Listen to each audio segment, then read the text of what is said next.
আজকে আমরা দেখব অ্যান্টিভাইরাস ছাড়াই কিভাবে পিসি থেকে বা কম্পিউটার ল্যাপটপ থেকে ভাইরাস ডিটেক্ট করা যায় এবং সেই ভাইরাসটা কিভাবে মুছে ফেলা যায়। বিস্তারিত দেখে আমরা আমাদের পিসিটা ক্লিন করব। তো আমরা চলে যাই সেটি দেখার জন্য। তার জন্য একটা ছোট্ট অ্যাপ্লিকেশন লাগবে, সেটা আমরা ব্যবহার করে আমরা ভাইরাস ডিটেক্ট করব। তার জন্য আমরা চলে যাওয়া হচ্ছে ব্রাউজারে, গুগল ক্রোম অথবা মজিলা ফায়ারফক্স যে কোনো ব্রাউজারে আপনি ওপেন করতে পারেন। করার পরে এখানে লিখে দেন google.com ওপেন হবে। google.com ওপেন হওয়ার পরে এখানে লিখে দেন malwarebytes Malwarebytes download click করে দেন। দেওয়ার পরে প্রথমে যে লিঙ্কটা আসবে সেটাতে ক্লিক করবেন।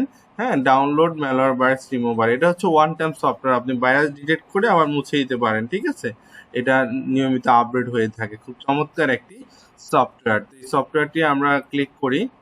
ক্লিক করার পরে লিঙ্কটাতে ক্লিক করার পরে সফটওয়্যারটি ওপেন হবে ওয়েবসাইট থেকে। ওপেন হওয়ার পরে যে ডাউনলোড অপশন আছে এখানে ডাউনলোডে ক্লিক করি। ডাউনলোডে ক্লিক করার পরে এই সফটওয়্যারটি ডাউনলোড হয়ে যাবে। সফটওয়্যারটি যখন ডাউনলোড হবে তখন আমরা ইনস্টল করে নিব। সফটওয়্যারটি ডাউনলোড হলে আমরা এটি ইনস্টল করে নিব। সফটওয়্যারটি ডাউনলোড হয়ে গেল, এটা ডাবল ক্লিক করি। ডাবল ক্লিক করার পরে ইয়েস ক্লিক করি। ইয়েসে দেওয়ার পরে নেক্সট যে অপশন আসবে ইনস্টলে ক্লিক করি। ইনস্টলে ক্লিক করার পর ইনস্টল হচ্ছে, আমরা দেখতে পাচ্ছি ইনস্টল হচ্ছে। এই সফটওয়্যারটি মূলত খুবই সহজ এবং ছোট্ট একটি সফটওয়্যার। এটা আমরা প্রত্যেকবার ভাইরাস ডিটেক্ট করার জন্য ডাউনলোড করে ইনস্টল করে স্ক্যান করে আর রিমুভ করে দিতে পারি নিয়মিত।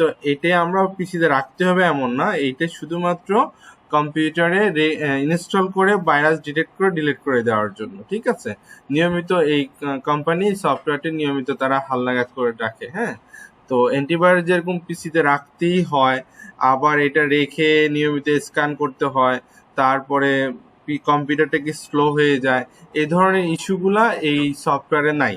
তো এটা শুধু ইনস্টল করে ডিটেক্ট করে তারপরে এটা স্ক্যান করে ফেলে দিলে হয়। তো এটা ইনস্টল হয়ে গেল। হয়ে যাওয়ার পরে ডানে ক্লিক করব। ডানে ক্লিক করার পরে সফটওয়্যারটি ইনস্টল সম্পূর্ণ হয়ে গেল। তারপরে শর্টকাট বার এখানে ক্লিক করব, ডাবল ক্লিক করব, শর্টকাট আইকনের মধ্যে ডাবল ক্লিক করব। ডাবল ক্লিক করার পরে সফটওয়্যারটি ওপেন হবে। সফটওয়্যারটি ওপেন হলে তখন আমরা পিসিতে এটি ব্যবহার করতে পারবো। সফটওয়্যারটি ওপেন হয়ে গেল। ওপেন হওয়ার পরে যে দেখতে পাচ্ছেন এখানে স্ক্যান অপশন আছে, স্ক্যানে ক্লিক করব, পুরো পিসিটা স্ক্যান করবে। পিসিটা এখন স্ক্যান শুরু করে দিয়েছে, সম্পূর্ণ কম্পিউটারটি স্ক্যান, এই যে থ্রেডগুলো স্ক্যান করছে। প্রথমে আপডেটটা চেক করছে, আপডেট আছে, ওকে আছে, স্ক্যান চলছে। স্ক্যান দেখতে পাচ্ছি আমরা মেমোরি স্ক্যান করেছে, স্ক্যান করছে, স্টার্টআপ আইটেমগুলো স্ক্যান করেছে। হ্যাঁ, টোটাল সিস্টেম এখন স্ক্যান করছে। হ্যাঁ, ডিউরেশন অনেক, খুব অল্প সময় লাগে, খুব দ্রুত সময়ের মধ্যে স্ক্যান করে সে রেজাল্ট দিয়ে দেয় যে ভাইরাস আছে কিনা, ডিটেক্ট করছে কতগুলো। হ্যাঁ, এটি খুব ফাস্ট একটি সফটওয়্যার। আমরা দেখতে পাচ্ছি স্ক্যান হয়ে গেছে। স্ক্যান হয়ে যাওয়ার পর এর মাঝে সে অনেকগুলো ভাইরাস পেয়েছে, আমরা এই যে এখানে অটো টিক মার্ক থাকবে, যদি টিক মার্ক না থাকে যেখানে ক্লিক করে দিব। ক্লিক করে দেওয়ার পরে আমরা এই যে কোয়ারেন্টাইনে ক্লিক করব। কোয়ারেন্টাইনে ক্লিক করলে প্রত্যেকটা ভাইরাস সে ক্লিন করে দিবে। ডিলিট করার দরকার হলে ডিলিট করবে, না হলে সে ক্লিন করে পিসিটা ফাস্ট করে দিবে। ঠিক আছে, হ্যাঁ, তো আমরা কোয়ারেন্টাইনে ক্লিক করে দিব। কোয়ারেন্টাইনে ক্লিক করার পর দেখা যাচ্ছে সবগুলা ভাইরাস সে কোয়ারেন্টাইন করে নিচ্ছে। তো আমরা ইয়েস দিলে এটা রেজিস্টার হবে, আমরা ইয়েস দিলাম না, আমরা নো দিলাম, ব্যাস আমাদের কাজ শেষ। ডান দিলে আমাদের স্ক্যান সম্পূর্ণ হয়ে গেছে। তা আমরা যে পিসিতে ভাইরাস আছে কিনা খুব সহজে এটি বুঝতে পেরেছি এবং ভাইরাস ডিটেক্ট করে সেটি ক্লিন করা দেখেছি। তো আমরা নিজেদের পিসিতে ইনস্টল করে এটি ব্যবহার করতে পারি। ধন্যবাদ, ভালো লাগলে চ্যানেলটি সাবস্ক্রাইব করবেন, পাশে থাকা বেল আইকনে ক্লিক করবেন। আসসালামু আলাইকুম।